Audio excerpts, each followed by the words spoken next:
Hi everyone, welcome back to the channel, and we've got another gun today. So this is the new Lambda Defence GHM9, but this is the Gen 2. The Gen 2 has the different style magazine to the normal Glock style magazine that the other one has. They've also sent me a couple of accessories. We've got the GHM9 big suppressor, as they call it, and they've also sent me the folding charging handle. So just a quick disclaimer to get this out of the way. I bought my first GHM9. I covered it on the channel. Lambda Defence got in touch with me, asked if they could send me a couple of accessories, which what we covered before with the handguards and such, and the SD front end that you're seeing, sliding stock, etc. like that, which covered on the channel.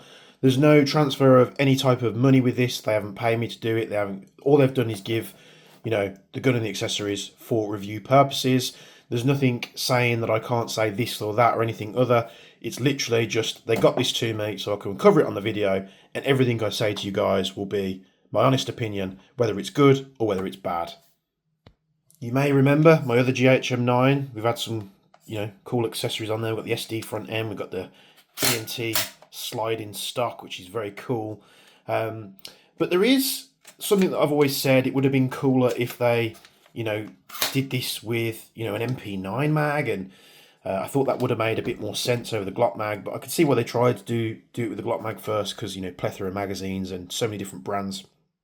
But I think the MP9 mag, in my mind, made more sense. That being said, there is a model of the GHM9, which I'll throw a picture up now, is something that I've always wanted to build. I'll put the credits to that picture as well on the screen for you so you can see it. And, I've always wanted, the GHM9, but with the MP9 lower.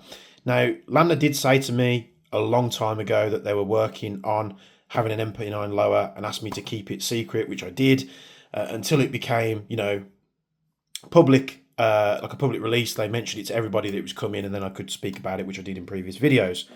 So we'll get the GHM9-G out of the way, and we'll take a look at what's in the box with the new one. So same box as before. We open it up. We've got a piece of paper in some plastic card, like a plastic sheet. Let's just have a quick look what we've got in here. I can't remember if I covered the documents in the last review, but they've kept it pretty simple. You can pay a fortune to have a really nice leaflet printed out, which some companies do, but after you've read it once and you've got the ins and outs of it, you don't really need it much more than that. So just a cover for the GHM9. You've got a breakdown of the parts, so they give you all the parts numbers should you need any spares. So that's very nice for them. That's the one takeaway I have from this. We've also got the hop system and the bolt there, so very good indeed.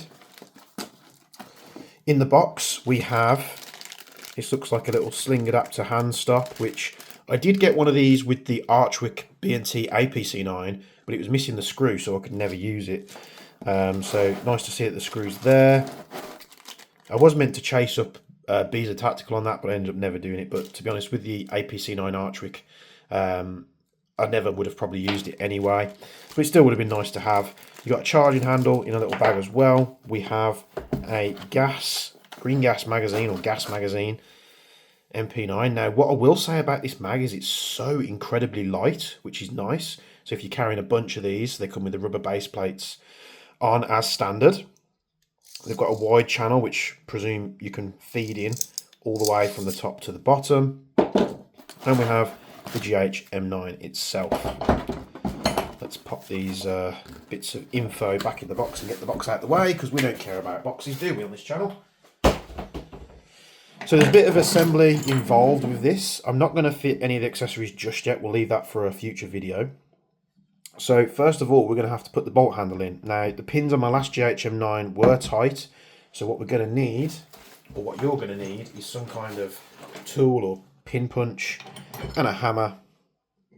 I'm going to prop this up on a Vorsk mag. We're just going to tap the pins out most of the way. It's a little bit easier on ourselves. So these pins are extremely tight out the box. They do loosen up over time. They have done with my other GHM9. We pull that out. We can pull out the two springs and spring guide. We could pop the upper and lower. There's no need to take the lower completely off, but you can if you want to. And then what I'm going to do, I'm just going to take the charging handle, just put it into the hole of the bolt just to get it out most of the way, and then we can pull the bolt out. A little bit scratchy, but you know, it might just be a bit of grit or dirt and stuff from the manufacturing process. Just going to give this a quick wipe over just to make sure there's no dirt or anything that's made its way into it during transit. We can put the bolt back in, and what we're going to do is we're going to line up the hole here and pop the charging handle in if it wants to go in.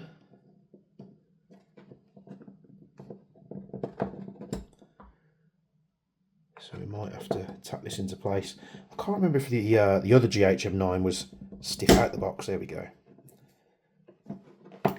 Might have to tap this in. There we go. And once we've done that, we're going to line up the two springs with the holes in the back of the bolt. Bit fiddly. There we go. So we don't, you know, send them in the wrong position. And close this down. What we're going to want to do is put the back plate back on. Now this does slide on the back like so. Once we've done that, we can get that one popped straight in, so that's good. Line up the pins, and then you'll probably have to tap them.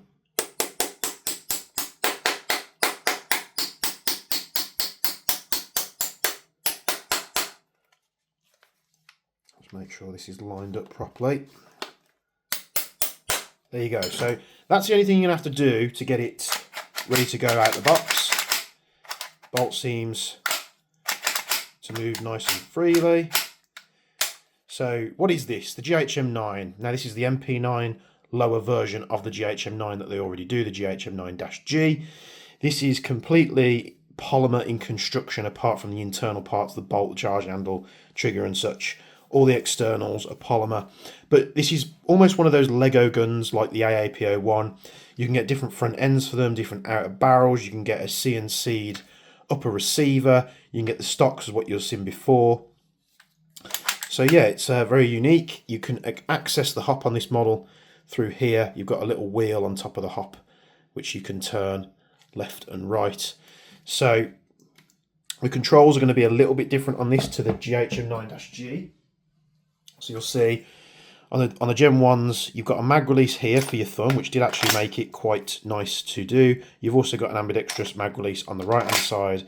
You've got the bolt release, which is pretty much going to be in the same place, and the selector and the trigger, of course, so it is ambi friendly. On the MP9 lower, same bolt release as found the other one. Mag release is found in a similar place, but the button on the other side is no longer up here, it's at the back, but you can still very easily take the magazine in and out. So we'll charge this up with a bit of gas, just so it's ready. Using a propane bottle, like so. And then we'll get some BBs and we'll get to chrono in this thing. Right, so I'm going to be using 0.2s just because it's what I've got handy at the moment.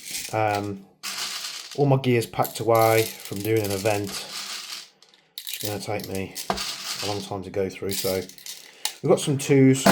2s are not something that you would be using in a game, but just for chronoing purposes, we should be absolutely fine. So we're going to fill this up with some 0.2 gram BBs.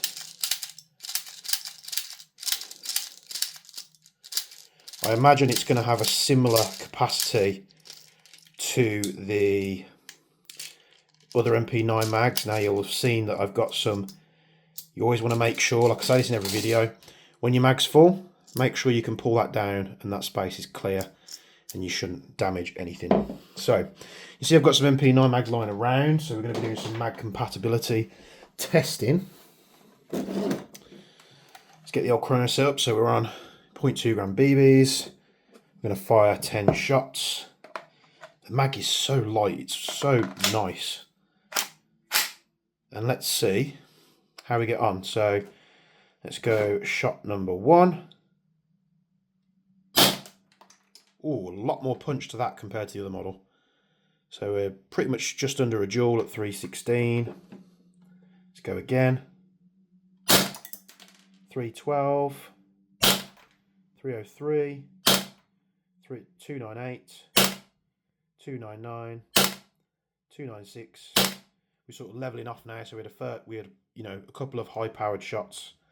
Now it's equalising. 295, 292, 289. So you're around about 0.8 to 1 joule. We will have purged a bit of the atmosphere out the mag doing that, so I'm just going to top it up, and we'll carry on going. So like I'm saying, this is using 0.2 gram BBs. If you're using different weights, you might get different results. But it's about what you need to be. You don't want to be higher. You don't want to be like shooting 1.5 joules like some of the VFCs we've looked at and such. It needs to be skirmish about the box, and at such a small gun, it needs to be skirmishable in a CQB environment, indoor stuff like that. So let's put a few rounds into the box. Let's try a bit of auto. Not so much luck.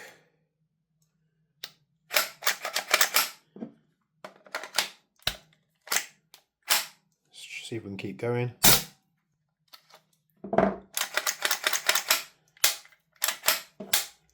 I don't think it was low on gas. The mag is very cold.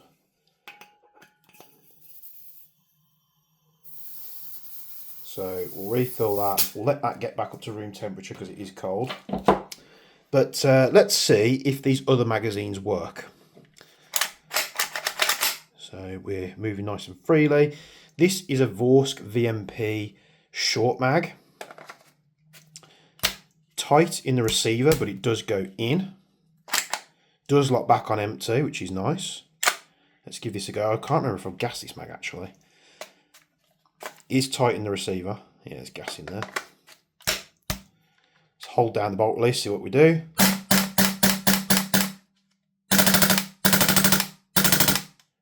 Shoots nicely. Ooh. Right, what should we try next? We've got a Vorsk VMP1. We've got a large magazine. Now these mags are warmer. This has obviously been sent to me. The mag's cold. That might be why these mags are doing a little bit better.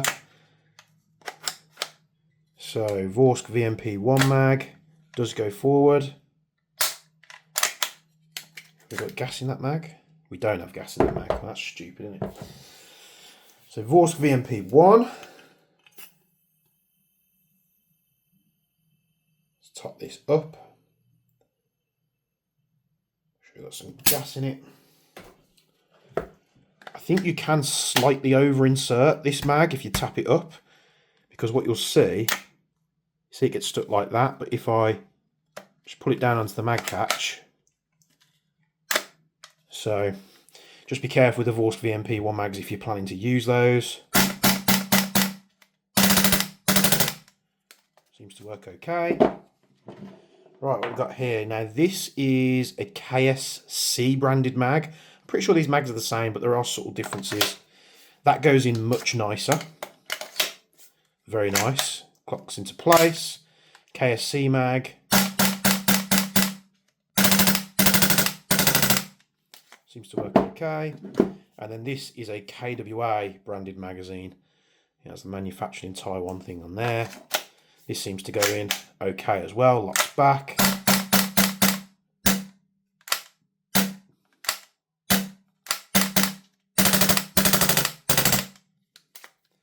There we go. So it works on all these magazines, which is good. I do have a PMX mag, is that it? Yeah, so I've got the KWA PMX mag. Now, this isn't something that I'd normally use, but I just remembered as I was shooting this. Let's see if it works. That somehow has more pressure than the other mags. So what we're going to do, now we've tested these mags actually function, I'm just going to put in just 3 BBs, and we're just going to see if they feed. I don't want to ram these mags full of BBs, just in case we do have an issue. So 2 VMP1 mags.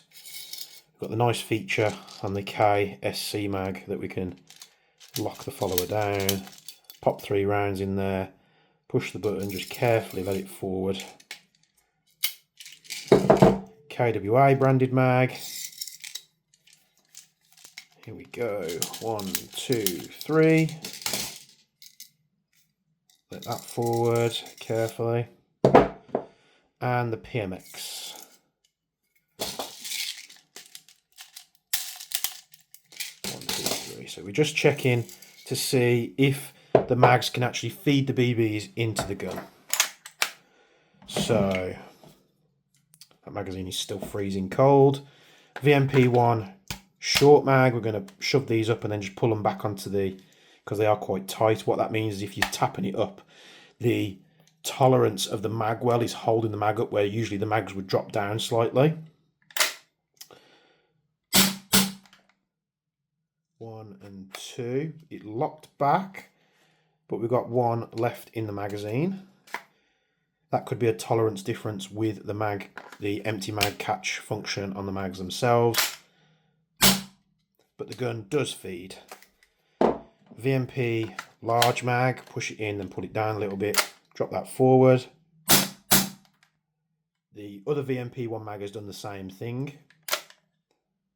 So that's something to note. The only difference between these mags and the VMP1 mags is the VMP1 mags are ridiculously affordable compared to, you know, normal MP9 mags. This is the KSC mag.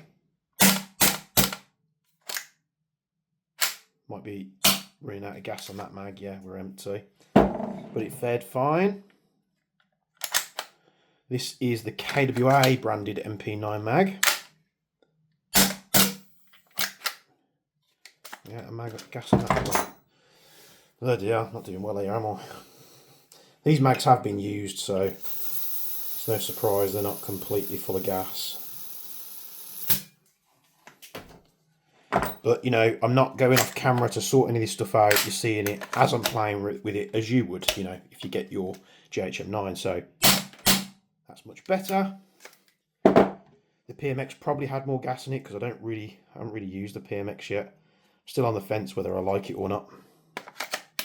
Will the PMX work? The PMX mag works as well. So in terms of compatibility, this has done, you know, apart from the VMP1 mags, this has done better because we did have problems when we was, you know, reviewing the other guns like the PMX and the MP9s and the Vorst VMP1. We had some differences between these mags where they wouldn't quite function right. So it'll take Lambda Defence mags, it'll take all these mags. I'm guessing it will take, you know, a KWA MP9 HPA adapter, which this thing would probably absolutely rock on. Which if you want to do a full auto, that's probably the way to go. With the GHM9, what we can do, so with the GHM9 G, we did some 3D printed spacers. I'll do that pin punch to give the springs a bit more tension, because the one thing that I did say about the GHM9 series is they just came with really weak recoil springs. So what I'm going to do, I'm going to quickly swap this out and see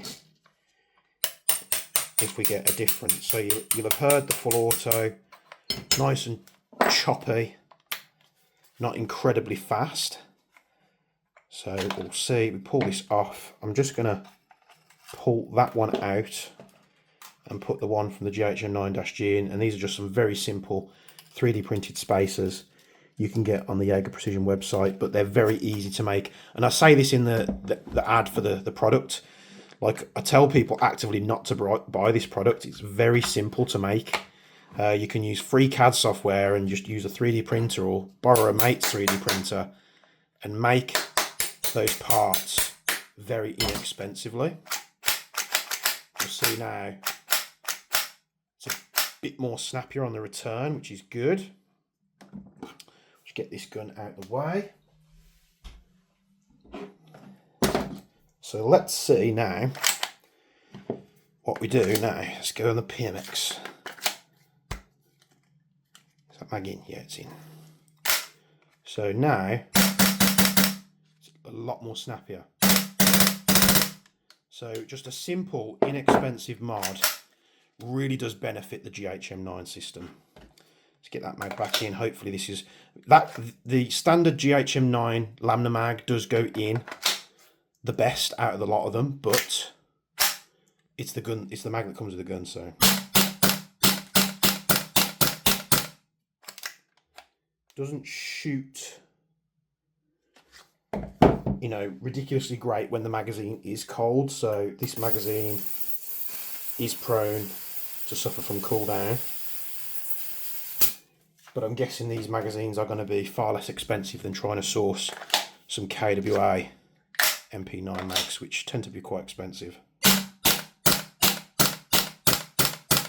Yes, that mag is empty, but it is struggling a little bit. Right. So what do I think about this compared to the normal GHM9? Well, I have had some issues trying to get different Glock mags to work with the GHM9. Now, I think VFC and the Action Army AAP 101 mags seem to work great. The GHM9 mag that it came with worked great. More testing needs to be done on this because, like I say, it's brand new out the box. Especially with a lot of VFCs that you're buying, it's normally good to just get a couple of mags through the gun, let everything settle. Because when you're assembling this in the factory, you're taking a brand new bolt, a brand new upper, you're putting it in. They probably don't have the time or the manpower to work every single, break every single gun in. So I will do that. Now, I did have very similar things with my other GHM9. It was a little bit sticky. You can remember we had that fault on this gun where the bolt release would catch even when the bolt release was down, so it was like we had to file a little bit off. Now, they must have listened or seen that feedback because this one doesn't have that problem. What that means is when you pushed up on the bolt release, you could actually lock the bolt back so it would get stuck there. So you'd let go of the handle and it would stay stuck. This one doesn't have that, so they have made that improvement. Very, very cool indeed. Now I'm going to be wrapping this video up here for part one, just because it's getting really long and people don't tend to stick around for long videos. So we'll be doing more videos on the new GHM9 Gen 2. We're going to be putting some accessories on, and I want to be building it into this because that is the dream GHM9 for me. Thank you very much for tuning in this video. Like, comment, subscribe, all that good stuff. Check out the description below. Check out the links there if you would be so kind. Hope you've enjoyed this new GHM9 Gen 2. I have a bunch of these KWA and Vorsk mags, so I probably won't use the Vorsk, but the KWA mags I'll be using. So I've already got a bunch of them that I can use, and they've just, instead of making a proprietary mag, they've gone, right, you can use all this other stuff, which for me, to look at an airsoft company like that is just one of the biggest pros I can think of. You're not paywalling your customers going, right, well, it's a proprietary mag and you've got to come and buy a bunch of us and they're like 60 to 80 pounds each. That's not the case with Lambda Defence. Thank you very much for tuning in. And as always, from me and Bench, we'll see you in the next video. And I know many of you are probably going, Team Chaotic Bench, Team Clean Bench. So I'm going to I'm going to try and clean this up a little bit for you, just as a little swing it towards the end. Why not check out this little cool AI made song while we do that? So see you in the next one, boys and girls.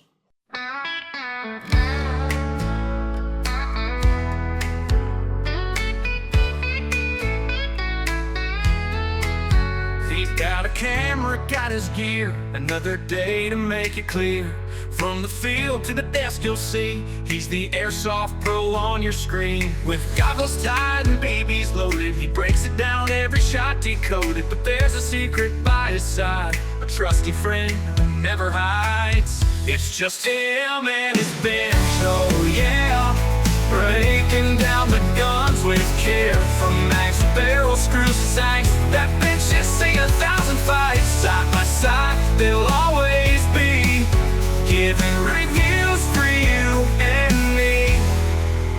He's got the chrono on the left, the latest latest rifle on the right. But that old bench, it takes the test as every mob comes into light.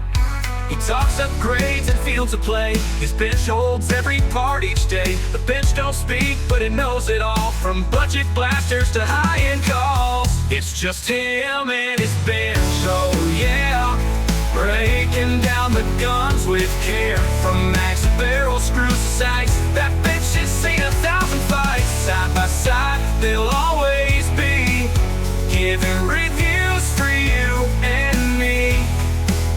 No flashy lights, no fancy tricks, just a bench that's steady built for this. Every gun that comes, it feels the weight, while the YouTuber explains what's great.